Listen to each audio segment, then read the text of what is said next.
नमस्ते, आप सभी का स्वागत है मेरे channel ICSC Geeta ma'am official में। आज मैं आप लोग के साथ डिस्कशन करने जा रही हूँ आईएससी के गद्य संकलन की कहानी शरणागत के बारे में। तो मेरे साथ आप लोग बने रहिए क्योंकि मैं आपको इसमें सिंपल से सिंपल टिप्स देने वाली हूँ कहानी याद रखने के लिए। तो सबसे पहले कहानी की शुरुआत में उनके लेखक परिचय से करने जा रही हूँ। शरणागत कहानी के लेखक वृंदावन लाल वर्मा है। इनका जन्म 1879 ईस्वी में झांसी के कायस्थ परिवार में हुआ। इनका निधन 1969 ईस्वी में हुआ। इन्होंने कहानी, नाटक, उपन्यास लिखे। इनकी प्रमुख उपन्यास है मृगनयनी, अमरवेल, कचनार, कभी ना कभी इनके प्रमुख उपन्यास है। इनकी अधिकांश रचनाएं ऐतिहासिक पृष्ठभूमि पर बनी हैं। इनकी भाषा शैली तत्सम होते हुए भी सरस और प्रभावपूर्ण है। इनको साहित्य सेवा के लिए पद्म भूषण सम्मान से अलंकृत किया गया और सोवियत लैंड नेहरू पुरस्कार भी इन्हें मिला। अब हम कहानी की तरफ चलते हैं। शरणागत, इसे कहानी का नाम ही है शरणागत शीर्षक। शरण में आए हुए आगत। हमारी भारतीय संस्कृति में रिवाज रहे कि जो भी मेरे घर आते हैं, अतिथि आते हैं, उसे मैं उसका सेवा कहते हुए अतिथि देव भव। तो उसी प्रकार शरणागत कहानी में भी बुंदेला के एक ठाकुर जी अपने शरण में आए हुए कसाई रज्जब की अंतिम समय तक प्राणों की रक्षा की। तो उसी पे कहानी बनी हुई है शरणागत। तो शरणागत का शाब्दिक अर्थ हुआ शरण प्लस आगत। शरण में आए हुए जो भी मेरे मेहमान है उसका मैं अपना प्राण दे के भी रक्षा करूंगा। तो चलिए सबसे शॉर्ट हम लोग अपने मुख्य पात्र को, शरणागत कहानी के मुख्य पात्र को हम लोग अपने दिमाग में रखते हैं। मुख्य पात्र कौन है? ठाकुर साहब है, जिसको हम लोग दाऊ नाम से भी पुकारते हैं। उनके साथ ही ठाकुर साहब मठपुरा गांव में रहते हैं। दूसरा पात्र है रज्जब, जो कि उसका पेशा कसाई का है और वो रहता है ललितपुर गांव में और उसकी एक बीमार पत्नी के साथ आता है। और एक गाड़ीवान का इसमें छोटा सा कैरेक्टर है जो गाड़ीवान रज्जब को उसके घर ललितपुर ले जाने में सहायता करता है। तो कहानी की शुरुआत इस प्रकार होती है।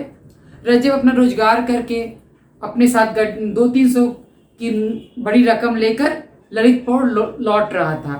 ललितपुर लौटते समय बहुत अंधेरा हो गया तो सोचा, उसकी पत्नी को बुखार भी आ गया तो सोचा कहीं जाके मठपुरा ग्राम में किसी के घर में जाके मैं रात भर का आश्रय मांग लेता। लेकिन उसका पेशा क्या था? कसाई का। जो उसको अपने जानवर बेचे थे उनके पास गया, लेकिन उन लोगों ने उनका पेशा कसाई होने के कारण उनको रात भर के लिए जगह या शरण नहीं दिए, क्योंकि लोक लाज का डर था कि कसाई को उन्होंने अपने घर में शरण दिया। उसी मठपुरा गांव में एक गरीब जमींदार, जिसको राजा करके सबको संबोधित करते थे, उनका बहुत उस गांव में दबदबा था, इसलिए सबको उनको राजा कहते थे। और किसानों का लगान 2-3 महीने का लगान पहले से ही वसूली कर लेते थे और उनके टूटी फूटी मकान को सबको कोठी करके बुलाता था। वो राजा के पास गया, वही जमींदार के पास गया, ठाकुर साहब के पास, और बहुत विनत स्वर में, एकदम विनम्र भाव में कहा कि ठाकुर साहब, राजा साहब, मुझे कहीं पे भी आश्रय नहीं मिला गांव में। मैं आपके पास बहुत आशा लेके आया हूँ, मुझे रात भर रहने के लिए जगह दे दे, क्योंकि मेरी पत्नी की तबीयत बहुत ही खराब है। मैं इसे लेके रात को और आगे की तरफ यात्रा करना नहीं चाहता हूँ। राजा साहब ने उससे पूछे कि तुम्हारा नाम क्या है? तो उसने बोला रज्जब। रज्जब नाम। और तुम्हारा पेशा क्या है? तो बोला कसाई का। बस राजा साहब क्रोधित हो गए कि तुम्हारी हिम्मत कैसे हुई मेरे पास आने की, तुम्हें मेरे पास आके आश्रय मांगने के लिए। उसी समय रज्जब कहता है कि ये राजा घर इसलिए शरण में आया हूँ। और ये सब सुन के ही राजा साहब, ठाकुर साहब बहुत ही विनम्र हो गए और उसने कहा ठीक है, तुम अपना चिल्लम उल्लम तो लाए हो? उसने कहा हाँ। तो ठीक है, रात भर तुम मेरे जो आंगन है उसके एक दलान में जाके, कोने में जाके रात भर अपनी पत्नी के साथ रह सकते हो, लेकिन भोर हुए तुम्हें निकलना है। क्योंकि राजा साहब का दबदबा था ही गांव में, लेकिन उनको एक लोक लाज का भी डर था कि कहीं लोग कहे ना कि मैं रात भर एक कसाई को अपने घर में शरण दिया। दोनों पति पत्नी जाके जब सो गए तो राजा साहब को उनके कुछ लोग आए उनके घर में और राजा साहब को इशारे से बाहर बुलाते हैं और राजा साहब को कहते हैं कि इसी तरफ से एक कसाई जा रहा था जो उसके पास बड़ी रकम थी। राजा साहब बोलते ठीक है, आज का मुहूर्त सही नहीं है और मैं कसाई का पैसा नहीं लूंगा, कल देखते हैं। जब सुबह तक जब उनके घर से ना निकला तो उनको बहुत गुस्सा आया। बोला तुम अभी सुबह हो गया, अभी तक तुम घर से निकले नहीं। तब रज्जब विनती करता कि ठाकुर साहब मेरी पत्नी का तबीयत बहुत ही खराब है, मैं अब आगे नहीं बढ़ सकूंगा। लेकिन ठाकुर साहब ने कहा नहीं नहीं, मैं अब तुम्हें अब आश्रय नहीं दे सकता, तुम्हें मुझे यहाँ से निकलना ही पड़ेगा। तब रज्जब ने अपनी पत्नी के साथ एक पेड़ के नीचे बैठ गया और क्या किया, एक नीचे जाती वाली गाड़ीवान का गाड़ी को किराए पर उसने ठीक किया ललितपुर जाने के लिए। लेकिन पत्नी इतना उसको बुखार था कि वो गाड़ी हाँकने में उसको और बुखार लग जाएगा, इसलिए उसने आगे जाने का तय नहीं किया और गाड़ीवान को थोड़ा देर रुकने के लिए कहा। फिर गाड़ीवान को बोला कि तेज गाड़ी चलाओ कि जल्दी से जल्दी मैं ललितपुर पहुंच जाऊं। फिर गाड़ीवान समय कैसे कटे इसलिए उसने गाड़ीवान से बातें करना चालू कर दी है। लेकिन गाड़ीवान ने बोले अभी तो तुम इतने देर तक बैठे थे, तब गाड़ी चलाने के लिए नहीं गए, अब तुम इतना हड़बड़ी क्यों कर रहे हो। तो गाड़ीवान ने कहा कि मैं और अधिक पैसा लूंगा। तब रज्जब ने उसे और अधिक पैसा दिए।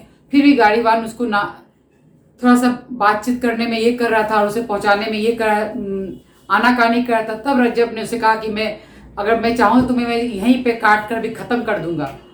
तब गाड़ीवान डर गया और उसको लगा कि कहीं इसको सामने कोई गांव आए तो इसे उतार दूं और मैं अपना जान बचा के भागूं। जैसे ही गाड़ी 2-3 मील आगे गई थी कि क्या देखते हैं 4-5 लठैत गाड़ीवान को रास्ते में रोकते हैं और गाड़ीवान को बोलते एकदम रुक जाओ, और गाड़ी पे चढ़कर रज्जब के सर पर एक लाठी लेकर खड़ा हो जाता है और खड़ा होकर बोलते जो कुछ भी पैसा तुम्हारे पास है मुझे निकाल दो। तब गाड़ीवान को धमका के बोलते कहाँ जा रहे हैं। तो गाड़ीवान बोला कि ये रज्जब है, कसाई है और ये ललितपुर की ओर जा रहा है। नीचे जो गाड़ी के नीचे एक व्यक्ति जो खड़ा हुआ था उसका दूसरा मित्र, उसे जैसे ही सुना रज्जब है, कसाई है, तब उसने बहुत जोर से कहा कि नहीं, मैं कसाई का पैसा हाथ ना लगाऊंगा और तुम इसे छोड़ दो। तब उसके दूसरे मित्र ने कहा कि मैं कसाई वसाई नहीं समझता, पैसा तो पैसा होता है, या कसाई का हो चाहे किसी का भी हो। लेकिन उसके दूसरे मित्र ने कहा नहीं, मैं कसाई का पैसा नहीं छूऊंगा। और अपने सभी साथियों को कहा कि हो मेरी बला से। गाड़ी में चढ़ी हुई लठैत ने उत्तर दिया मैं कसाईयों की दवा हूं। और उसने रज्जब को फिर धमकी दी। नीचे खड़े हुए उस व्यक्ति ने कहा खबरदार जो उसे छुआ नीचे उतरो, नहीं तो तुम्हारा सिर चूर किया देता हूं। यह मेरी शरण में आया था। ये दाऊ कौन थे? वही ठाकुर साहब थे जो कि रात को गरीबी कारण डकैती करते थे। और गाड़ीवान लठैत झक सी मारकर नीचे उतर आया। नीचे वाले व्यक्ति ने कहा सब लोग अपने घर जाओ, राहगीरों को तंग मत करो। फिर गाड़ीवान से बोला जा रहे हाँक ले जा गाड़ी, ठिकाने तक पहुंचा आना, जब लौटना नहीं तो आखिरी अपनी खैर मत समझियो। और तुम दोनों में से किसी ने भी कभी इस बात की चर्चा कही कि तो भूसी की आग में जला के खाक कर दूंगा कि मैं कसाई को रात भर अपने शरण में रखा था। गाड़ीवान का गाड़ी लेकर बढ़ गया। उन लोगों ने जिस आदमी से गाड़ी पर चढ़कर रज्जब से सिर पर लाठी तानी थी उसने चुप स्वर में कहा गुस्सा के दाऊ जी आगे से कभी आपके साथ ना आऊंगा। दाऊ जी ने कहा ना, मैं अकेले ही बहुत गुजरता हूँ, परंतु बुंदेला शरणागत के साथ घात नहीं करता, इस बात को गांठ बांध लेना। तो यहाँ पे दाऊ जी कहते हैं कि बुंदेला लोग कभी भी अपने शरणागत को घात नहीं करते, विश्वासघात नहीं करते, क्योंकि मैं शरण में आया था इसलिए अंतिम समय तक मैं अपनी जान देके भी अपने शरण में आए हुए अतिथि का सेवा।